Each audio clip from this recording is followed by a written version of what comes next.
ইসলামের সেই গণতন্ত্র হালাল যেই গণতন্ত্র আল্লাহর বিধান কায়েমের জন্য, আল্লাহর বিধান বদলানোর জন্য নয়, ওইটা হালাল। এখন দুনিয়ার লড়াই হয় দুই ধরনের, একটা গতানুগতিক অস্ত্রের লড়াই আর একটা বুদ্ধিভিত্তিক লড়াই। বুদ্ধিভিত্তিক লড়াইয়ের একটা ধাপ হচ্ছে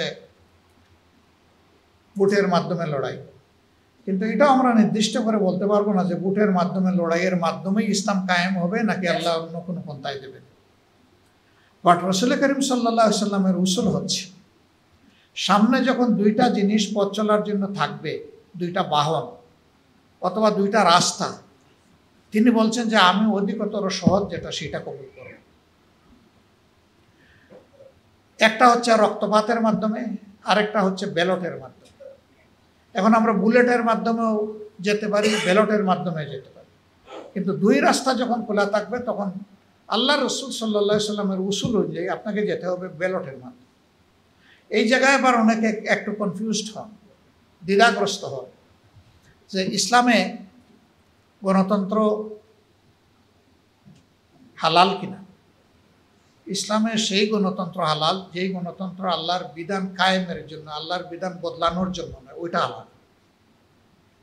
কিন্তু যদি কেউ আল্লাহর বিধান বদলানোর জন্য গণতন্ত্রের প্র্যাকটিস করে সেটা হালাল না, সেটা হারাম।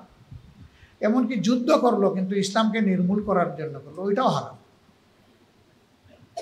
তাহলে সব কিছু হতে হবে লিওয়াজহিল্লাহ, আল্লাহর জন্য, আল্লাহর পথে, আল্লাহর ইচ্ছাকে বাস্তবায়ন করার জন্য।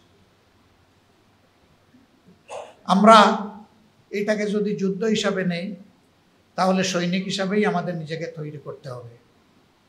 প্রয়োজন হবে আমাদের যুবকদেরকে, তরুণদেরকে জাগিয়ে তোলা।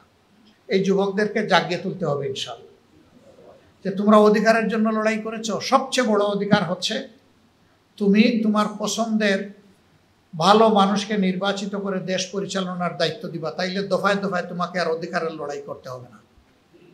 সুতরাং এই অধিকার বাস্তবায়নের জন্য তোমাদেরকে আরেকবার মুষ্টিবদ্ধ হতে হবে ইনশাআল্লাহ। আমি যুবকদের মধ্যে সেই তেজ দেখছি।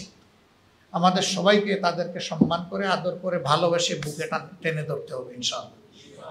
আমরা যদি পারি সমাজ বদলে যাবে ইনশাআল্লাহ। ভয় পাবেন না।